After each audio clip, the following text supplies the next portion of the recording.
Hello दोस्तों, once again a warm welcome to Elite. Friends, today we are going to discuss yet another set of UP TGT English practice set. And here comes our question number 1. Who is credited with inventing the printing press which inspired William Caxton to bring it to England? World में वो कौन सा व्यक्ति था जिसने सबसे पहले printing press invent की थी और इंग्लैंड के विलियम कैक्सटन को इंस्पायर किया था कि वो ऐसा ही आविष्कार अपने इंग्लैंड में भी करे? Options are Johannes Gutenberg, William Tyndale, Geoffrey Chaucer, Thomas Malory. The correct answer is Johannes Gutenberg. Johannes Gutenberg एक जर्मन व्यक्ति थे दोस्तों, जिन्होंने 1440 के अराउंड प्रिंटिंग प्रेस इन्वेंट करने का काम किया था. फिर उन्हीं से मोटिवेट होकर कैक्सटन ने इंग्लैंड में 1476 में फर्स्ट प्रिंटिंग प्रेस इंस्टॉल की थी. जिस जगह पर इस इंग्लिश प्रेस को इंस्टॉल कराया गया था उस जगह का नाम था वेस्टमिंस्टर एबी. और पहली बुक जो कैक्सटन ने प्रिंट कराई थी उसका नाम था the recuyell of the histories of Troy. Next question is to me the meanest flower that blows can give thoughts that do often lie too deep for tears. मेरे लिए छोटा से छोटा फूल भी ऐसे विचार देता है जो कि बहुत गहराई वाले होते हैं, आंखों से आंसू लाने वाले होते हैं. ये लाइन वर्ड्सवर्थ की किस पोएम की क्लोजिंग लाइन्स हैं? Options are tables turned, ode intimations of immortality from recollections of early childhood, Tintern Abbey, the world is too much with us. The correct answer is ode intimations of immortality from recollections of early childhood, जो कि 1807 में Wordsworth के collection poems in 2 volumes के अंदर आई थी. और इसी collection के अंदर इनकी Petrarchan sonnet the world is too much with us भी 1807 में ही आई थी दोस्तों. और टेबल्स टर्न्ड और टिंटन एबे इनके लिरिकल बैलेट्स में पब्लिश हुई थी, जो कि एक एपक मेकिंग वर्क है. लिरिकल बैलेट्स 1798 में आए थे, तभी ये दोनों पोएम्स टेबल्स टर्न्ड और the world is too much with us publish हुई थी. लिरिकल बैलेट्स के अंदर टोटल 23 पोएम्स थी, 19 बाय वर्ड्सवर्थ, 4 बाय कॉलरिज. और जो सबसे पहली पोएम थी इस कलेक्शन में उसका नाम था the rhyme of the ancient Mariner, और जो लास्ट पोएम थी उसका नाम था Tintern Abbey. What is an octosyllabic couplet? Octosyllabic couplet किसे कहते हैं? The correct answer is a pair of lines each with 8 syllables. 2 line का ऐसा स्टैंजा जिसमें हर लाइन में 8 सिलेबल्स होते हैं. ऐसी ऑक्टोसिलेबिक कंपेनियन पोएम्स मिल्टन ने लिखी हैं, जिनका नाम था लेलेग्रो और आयल पेंसेरेसो. लेलेग्रो एक हैप्पी मैन के बारे में बताती है, तो आयल पेंसेरेसो एक थॉटफुल या मेलनकलिक मैन की बात करती है दोस्तों. What is the subtitle of Galsworthy's the Skin Game? Galsworthy का फेमस नाटक द स्किन गेम का सब टाइटल क्या है? A poem, a tragicomedy, an anti romantic novel, a comedy. The correct answer is a tragicomedy. The Skin Game 2 अमीर families की कहानी है दोस्तों. एक एरिस्टोक्रेट्स हैं और एक इंडस्ट्रियलिस्ट्स.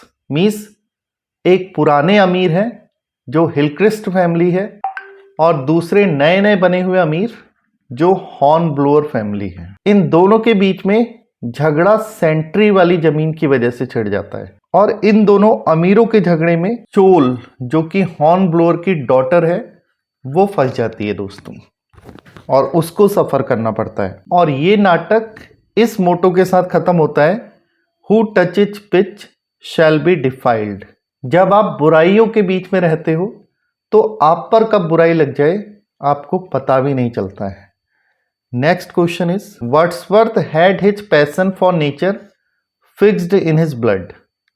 वर्ड्सवर्थ के ब्लड में ही पैशन फॉर नेचर फिक्स्ड थी. ये बात वर्ड्सवर्थ के बारे में टॉमस डी क्विंसी ने कही है दोस्तों. लॉवेल के द्वारा कही हुई बात हमने पिछले पेपर में पढ़ी थी जिसमें उन्होंने वर्ड्सवर्थ को हिस्टोरियन ऑफ वर्ड्सवर्थ शायर कहा था. मैथ्यू अर्नोल्ड ने इन्हें हाई प्रीस्ट ऑफ नेचर कह के बुलाया है और सैमुअल टेलर कॉलरिज ने इन्हें एवर एंड्यूरिंग मैन कहा है दोस्तों. Next question is out brief candle life is but a walking shadow a poor player that struts and frets his hour upon the stage. ओ जीवन रूपी छोटी सी कैंडल बुझ जाओ बुझ जाओ. जीवन तो सिर्फ एक वॉकिंग शेडो है, एक चलती फिरती परछाई है जहाँ की हर एक प्लेयर यानी कि कलाकार को आकर अपना रोल निभाना है और फिर थोड़े से समय पर स्ट्रट और फ्रेट करने के बाद चले भी जाना है. ये लाइंस हमें शेक्सपियर के किस वर्क में देखने को मिलती है? The correct answer is Shakespeare's Macbeth. Venus and Adonis Shakespeare का शुरुआती वर्क है. ये 6 लाइंस के स्टैंजाज में लिखी है और ओविड के मेटामॉर्फोसिस पर आधारित है. वर्ड्सवर्थ की द एक्सकर्सन 1814 में आई थी. इस पोयम से वर्ड्सवर्थ का पोएटिक जीनियस डिके होना शुरू हो गया था. इस पोयम को वर्ड्सवर्थ अपनी एक बड़ी पोयम रिक्लूज का एक पार्ट बनाना चाहते थे दोस्तों. Milton when the assault intended to the city, ये एक पेट्रार्कन सोनेट है जो कि मिल्टन ने इंग्लैंड में सिविल वॉर के दौरान लिखी है. And that one talent which is death to hide lodged with me useless though my soul more bent. What is the one talent Milton refers to? ये मिल्टन की लिखी हुई सोनेट है ऑन हिज ब्लाइंडनेस जिसका दूसरा नाम है when I consider how my light is spent. तो इस सोनेट में वो बोलते हैं कि और वो एकमात्र प्रतिभा जो मेरे पास यूजलेस पड़ी हुई है और जिससे छिपाना मृत्यु के समान है. हालांकि मेरी आत्मा बहुत ज़्यादा झुकी है कि अपनी उस प्रतिभा से, अपने उस टैलेंट से अपने बनाने वाले की सहायता करूं, लेकिन being a blind man I cannot use that one talent given to me by God. What is the one talent Milton refers to here? That talent is his ability to write poetry, friends. What poetic form did Chaucer pioneer in English literature? English literature में चौसर ने जिस poetic form को start किया था उसका नाम था The Heroic Couplet, क्योंकि उनका famous work prologue to the Canterbury tales इसी हीरोइक कपलेट में लिखा गया है दोस्तों. पोइट्री में ब्लैंक वर्स की शुरुआत सबसे पहले हेनरी हॉवार्ड ने की थी जिन्हें अर्ल ऑफ सरे के नाम से भी जाना जाता है. सोनेट को सबसे पहले इटली से इंग्लैंड लाने का काम टॉमस वाइट ने किया था और फ्री वर्स को पॉपुलर किया था अमेरिकन पोइट वॉल्ट विटमैन ने. Next question is Who among the following coined the term poetic justice? Poetic justice term को कॉइन करने वाले व्यक्ति थे टॉमस राइमर. टॉमस थॉपे का नाम भी ध्यान रखना है क्योंकि इन्होंने शेक्सपियर की सोनेट्स को 1609 में पब्लिश कराने का काम किया था. Thomas more is known for his utopia that got published in 1516 in Latin and then in 1551 in English language. Next question is, which of the following statements about the first folio of Shakespeare's plays is incorrect? Shakespeare का जो first folio आया था उसके बारे में कौन सी वाली बात सही नहीं है? It was published in 1623, 7 years after Shakespeare's death. ये बात सही है क्योंकि शेक्सपियर की डेथ 1616 में हुई थी और उसके 7 years बाद 1623 में फर्स्ट फोलियो आया था.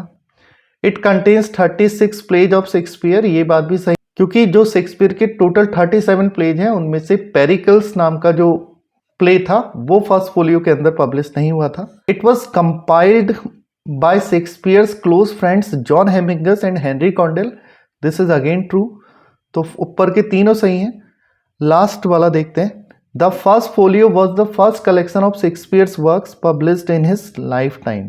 दिस इज नॉट ट्रू, क्योंकि ये पहला पब्लिश होने वाला वर्क शेक्सपियर का नहीं है.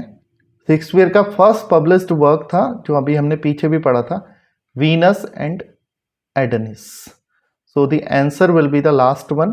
Who is Christopher Wellwyn in Galsworthy's play the Pigeon. Galsworthy का फेमस प्ले द पिजन जो है उसमें वेल्विन कौन है?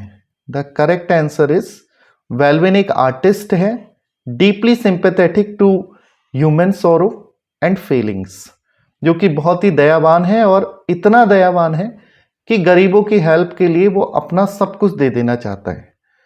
और वेल्विन की एक बेटी है एन, जो बार बार अपने पापा को समझाती है कि पापा आपको लोग बेवकूफ़ बना के चले जाते हैं, गरीब होने का दिखावा करते हैं और आप बेवकूफ़ बन जाते हो.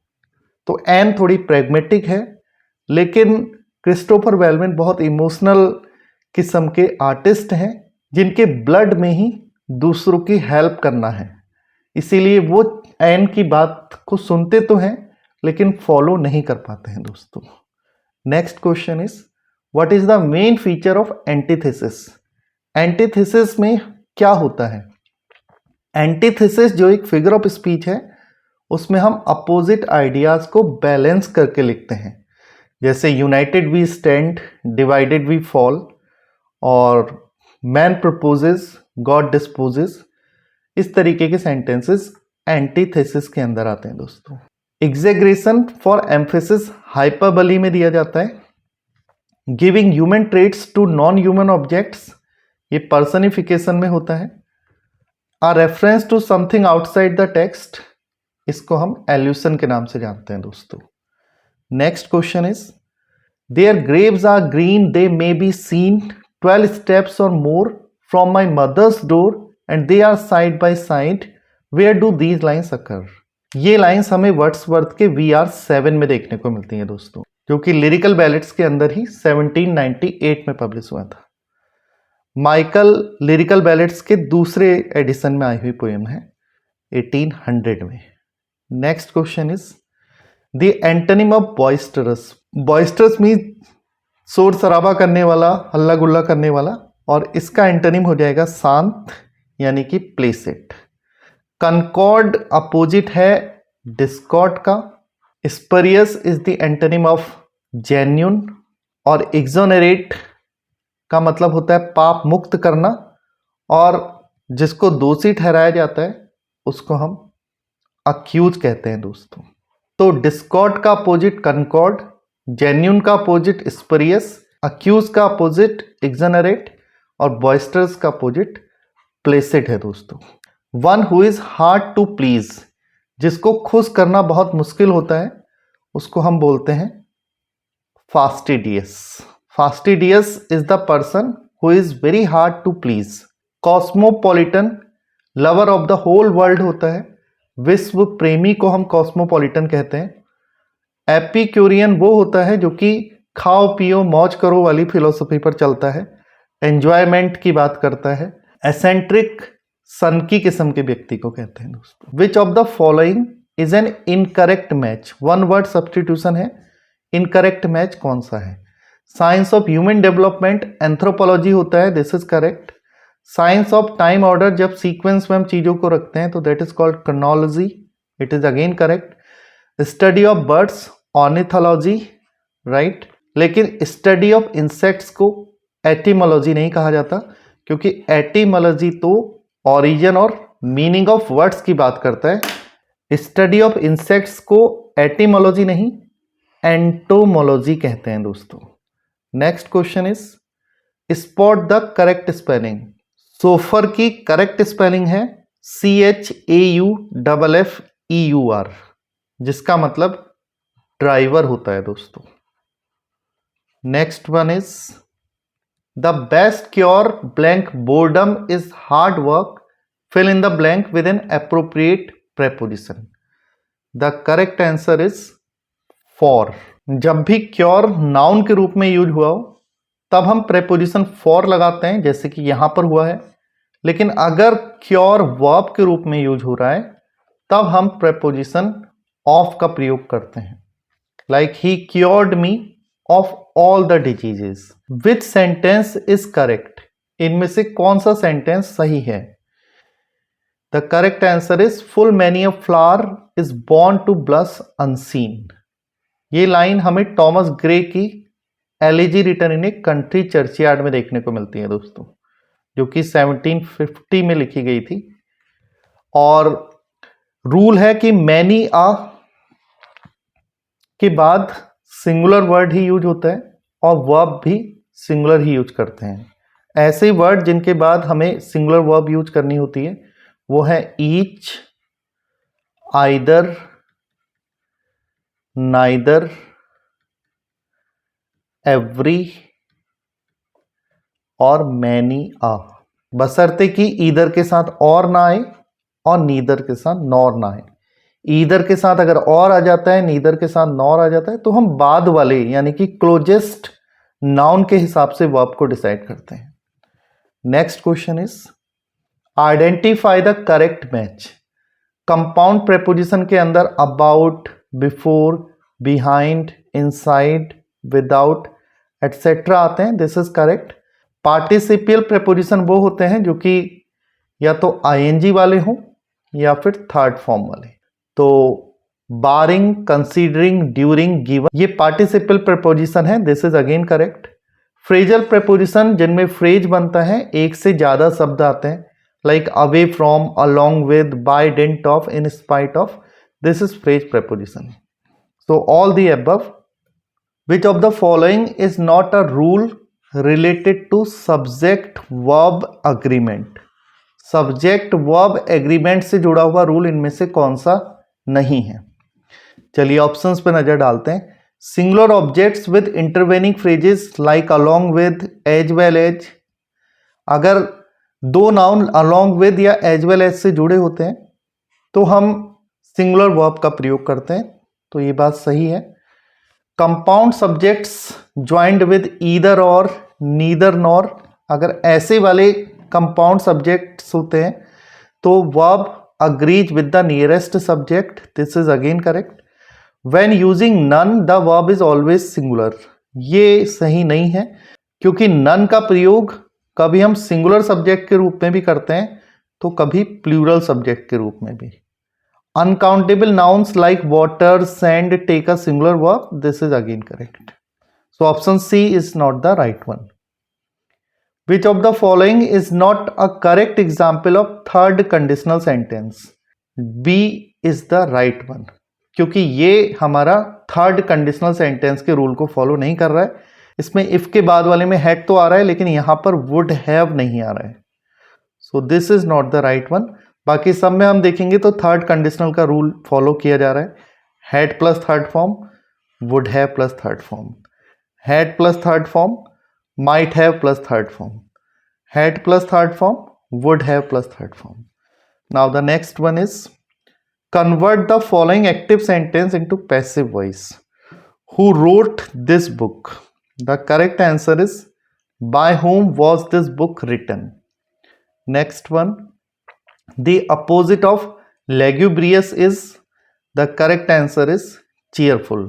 Lugubrious मॉर्नफुल, डोलफुल या डेस्पोंडेंट यानी कि निराशा को दिखाता है और चीयरफुल का मतलब हैप्पीनेस होता है दोस्तों। Identify the correct indirect speech conversion. Don't touch that wire, the teacher warned us. The right one is the teacher warned us not to touch that wire. With this I end today's class friends, thank you very much.